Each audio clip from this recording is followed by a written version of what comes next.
Well, here we are, man. Celtics Warriors. I've been waiting too long to do a finals prediction with the Celtics, and here we go. And I think both teams defensively can throw some interesting things at each other. So let's start with the Warriors defense versus the Celtics. The first question I've got is how often are the Celtics just going to try to go at Steph on screen actions, whether that is Tatum getting a screen from whoever Steph is guarding or Tatum screening for that guy.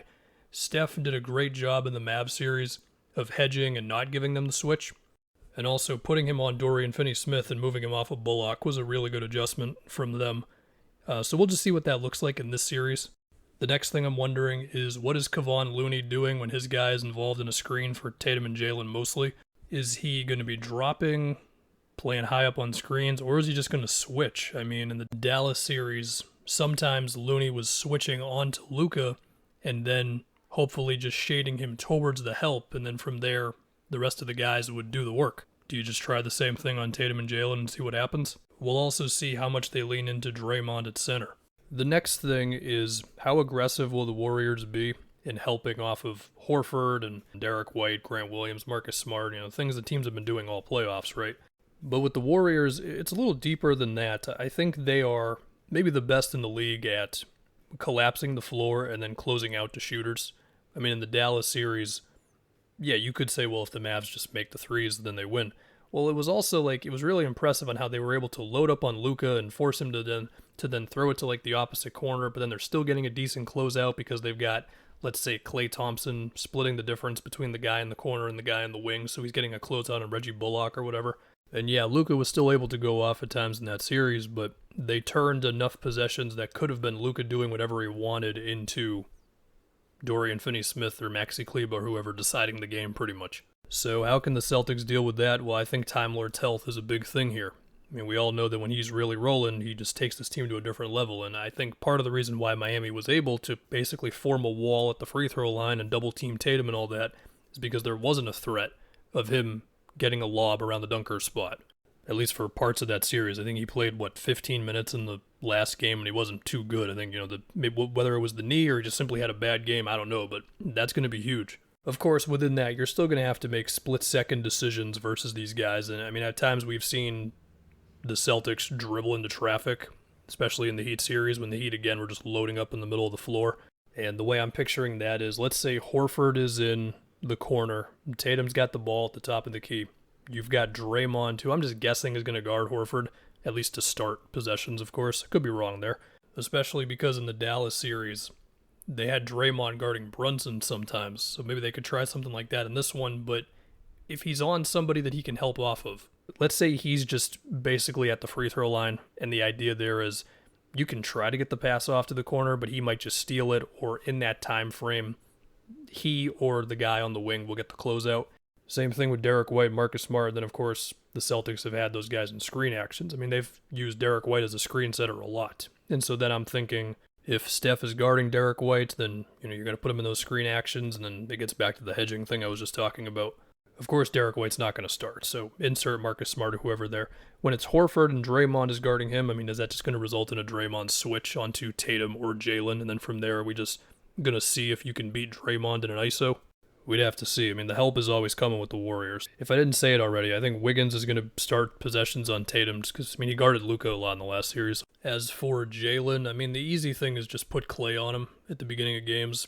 If you wanted the equivalent of the put Draymond on Brunson, like in the Mavs series sometimes, and I guess putting Draymond on Jalen here is a possibility.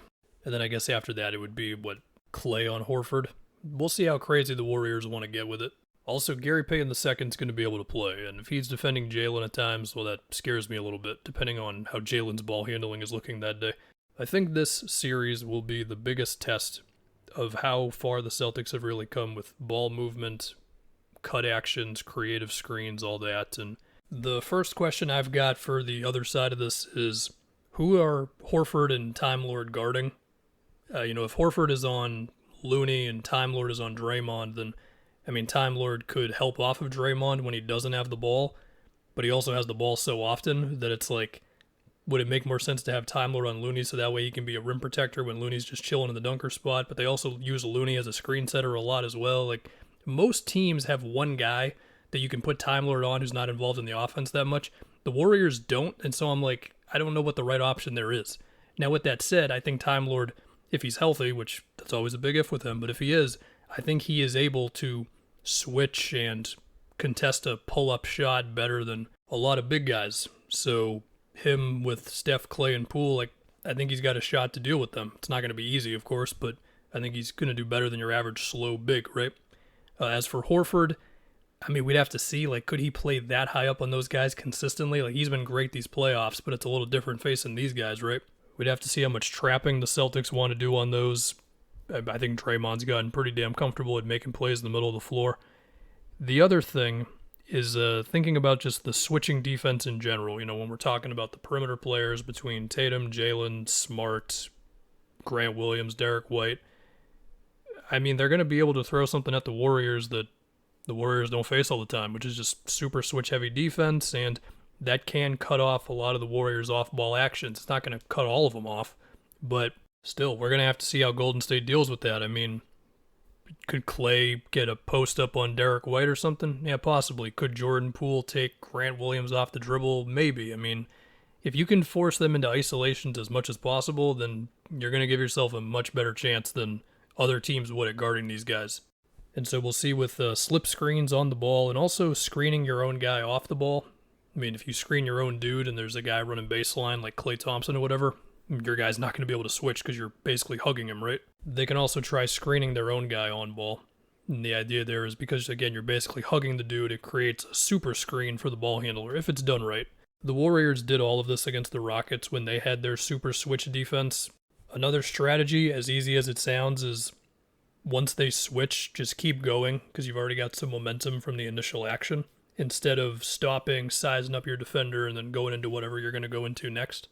There's also the matter of if the Celtics are not super duper fast on these switches, it could give Curry a bit of window to get to his pull-up. I think a lot of these same things apply to when Draymond is at center. The one thing there is maybe the Celtics would have to downsize a little bit, get a little more speed in the game, and maybe Udoka would have to make a choice between, I don't know, Horford or Derek White or something. Like, I don't know, like, can you run two bigs against the Draymond at the 5 lineup? I don't know, but it should be a good time. All right, who am I predicting? Who am I, the Celtics fan, who has been waiting however many years for this moment to be here? Who am I picking? I'll pick the Warriors. I'll say like 6 games. This is the unbiased part of me. The Celtics fan in me is like, what are you doing right now? But their offense just freaks me out too much, man. I think at times it gets way too slow, and it just, whether it becomes that they're too obsessive in getting a mismatch that they can't totally get because the team's fighting around screens or hedging really well or whatever, and again, the Warriors can do that, and then it's like, oh crap, there's 5 seconds left in the shot clock, nothing's happened. I have never wanted to be more wrong on a prediction than this one, so yeah,